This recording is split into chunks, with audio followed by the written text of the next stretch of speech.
So I'm going to explain next very important part in this lesson, and it is the failure. It is the failure or the shortcomings of Rutherford's model. So this failure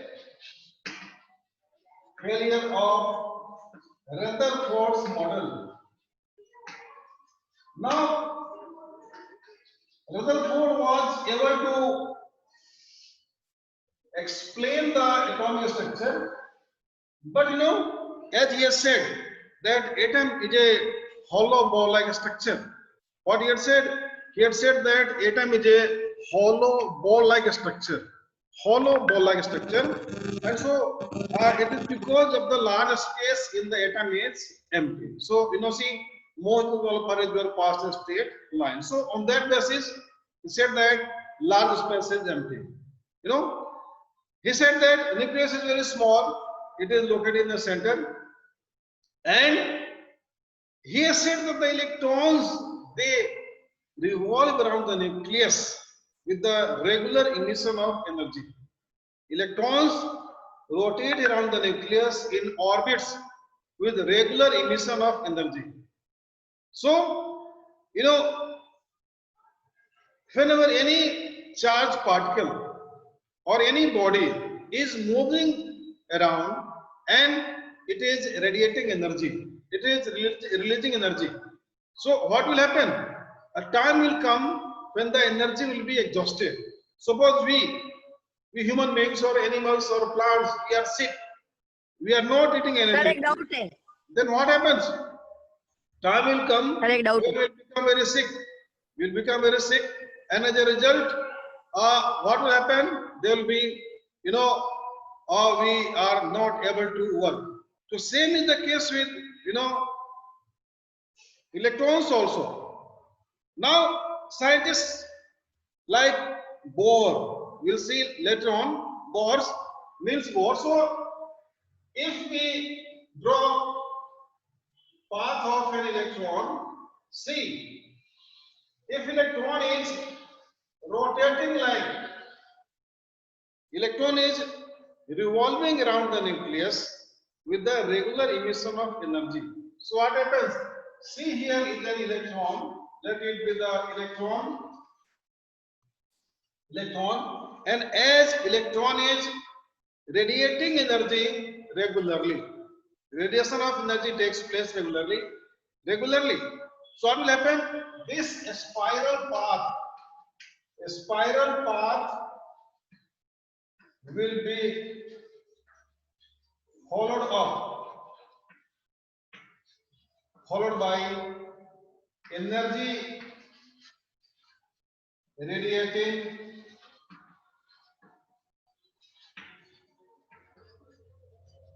electrons. If the electrons are releasing energy, if the emission of energy takes place at regular intervals, so electrons will follow this spiral path. Slowly and slowly, as electrons, they are releasing energy. So what will happen?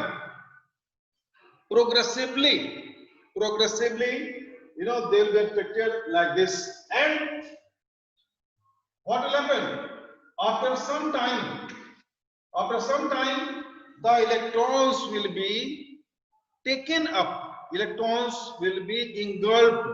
Engulfed means electrons will be eaten by the nucleus, because the electrons are very small in size, and when the electrons are captured, taken inside, engulfed by the nucleus, so this electron will not exist. Or what we can say, when the electrons will not exist, so naturally atom cannot exist. So as a result of this, what was concluded that due to radiation of energy by an atom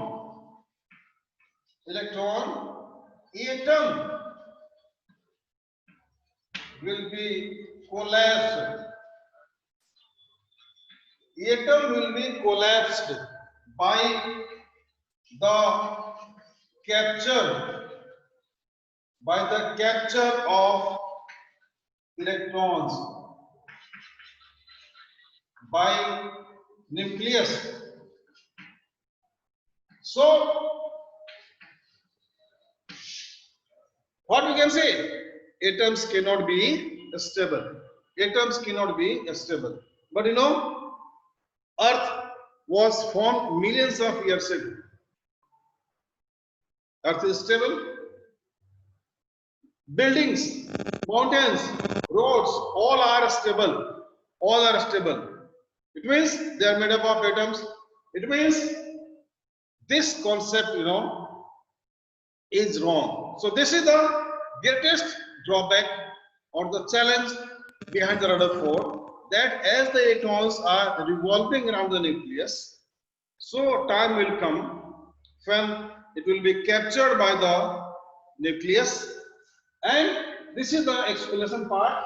And so this atom will not be stable. But you know, mountains, earth, we human beings, all the materials are made up of atoms. So we have seen that everything is stable. So this is the greatest objection to the Rutherford's atomic model. Now we'll see the Bohr's atomic model. Bohr's or Niels Bohr.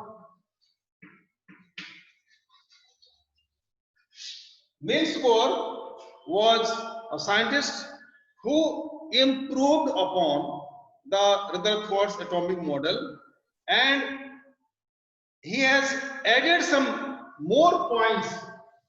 So Bohr's atomic model is very important atomic model, and still it is irrelevant.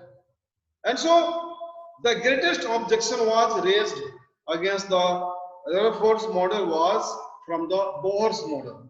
So when Niels Bohr proposed his atomic model, so he said that the electrons revolve around the nucleus, but the radiation of energy is not regular.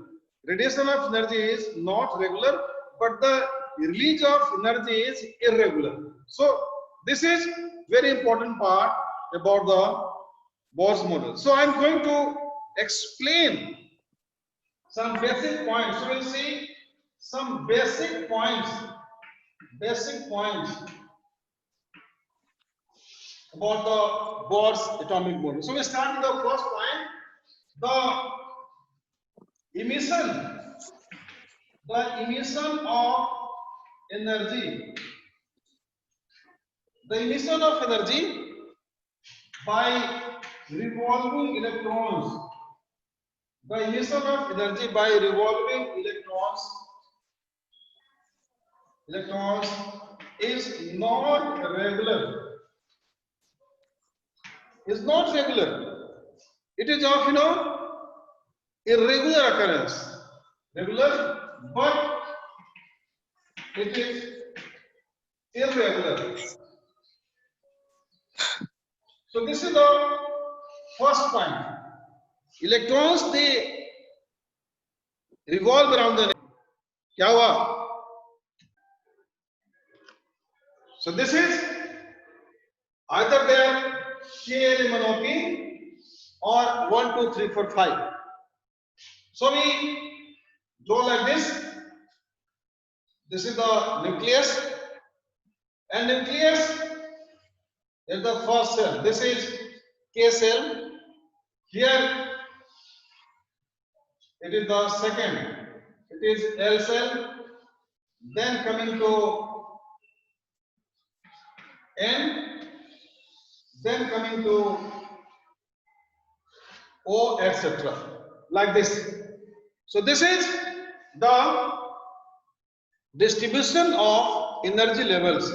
Distribution of energy levels in an atom. So we write the change in the energy, difference in the energy in the following manner. Now see, K has a minimum amount of energy K, then followed by the L, followed by M, followed by N, followed by O. So energy increases in this one. So this is about the Bohr's atomic model. So Bohr was pioneer in explaining the atomic model, and this is also called as nuclear model. Nuclear model of atom. Rutherford's model, Rutherford's model, Rutherford's model, Bohr's model. They are called as nuclear models. Bohr's model, Rutherford's model, they are called as nuclear model because they have given the concept of the nucleus. That nucleus is present inside the atoms.